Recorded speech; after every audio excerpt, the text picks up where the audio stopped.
Hey, welcome to Coffee with Founders. And the commitment is to once a week have one of these conversations where we literally just go behind the scenes of being a founder and talking about what it's like and the journey and the experience. So today I want to start out with Burnout. So if you have a look at our Mentor magazine, which came out last week, um, which I'm so excited about, by the way, because we have been out of production since December 2022, and it was literally meant to be a year gap, come back, boom, let's go. And the girl was tired.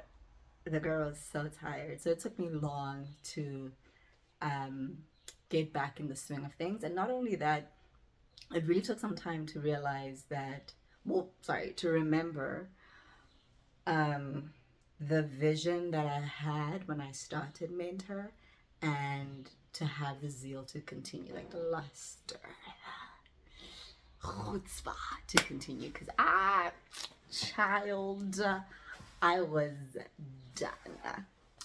So, if we chat about burnout a little bit, so a couple of things that happened and how I got there was firstly being a solo founder and just working on everything by myself. So yes, I have my sister who's technically my co-founder, but she has a full-time job. So she reviews stuff, but she's not constantly building the business. Um, and then also I'm building Mentor, but then also have a couple of other businesses on the side as well, because for me, if you're transitioning into starting your own business, you should have something that allows you to have sustenance. So I've got my sustenance things that require effort, but legacy stuff that I do in terms of family businesses, and then there's this, which is what I really wanted to do. And so I think just having capacity became a challenge very quickly. And when you're not able to pay people, it takes a while to like get to a point where you can expand your team.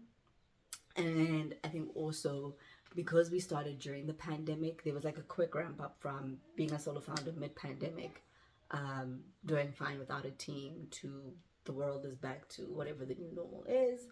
And it's like, oh, I need help. So that was the one thing. The second thing was, um, you can do a lot in your business and not see the results that you want. And in the first 2 years of hosting our masterclasses and webinars and events and having a magazine, even though we had free membership at first, and then we also put out the magazine for free. That was the intention of growing our database and also adding value to the community that we know so much needed the information.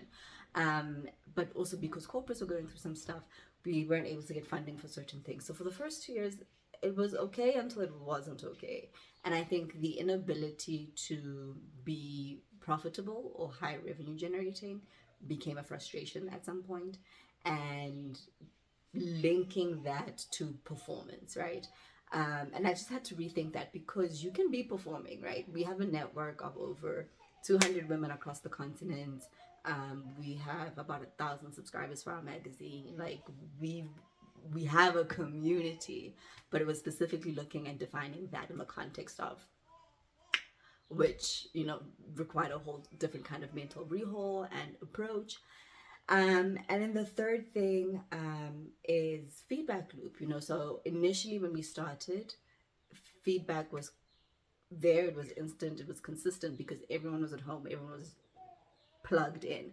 But as soon as people went back to doing live, what then happened was that there was a longer period of time before we got feedback on certain things. And it's hard to just put stuff out and not know if people are enjoying it. Is it helpful? Like,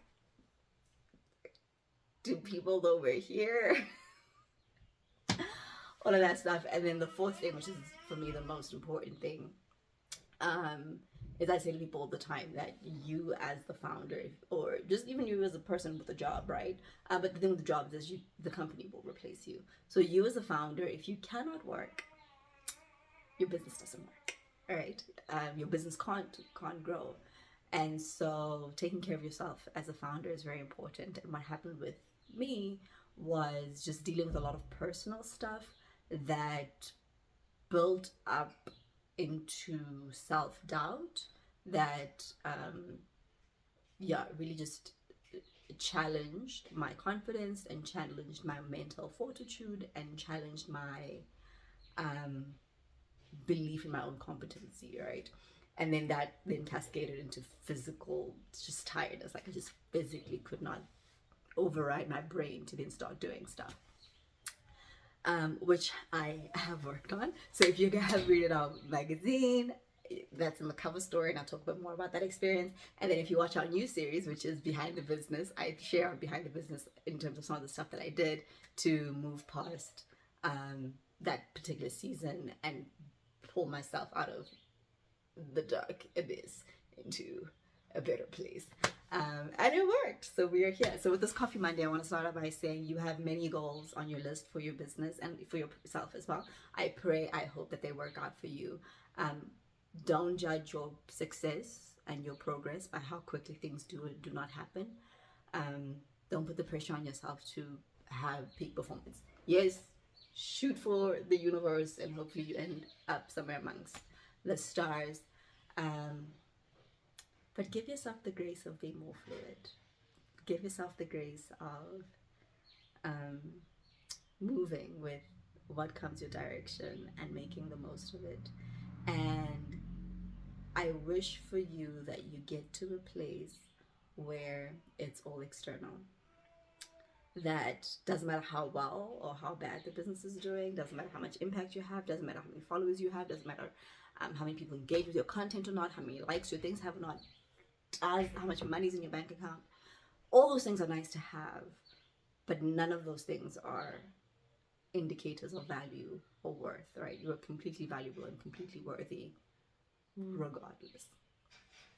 So yeah, I pray for you that you get to a place right now, but this year, that it's a journey of self-acceptance and celebrating self even without the wins that you have set up, and just to have the patience. It will take time, but you have a plan. Stay consistent, do what you gotta do, maybe make it over the finish line.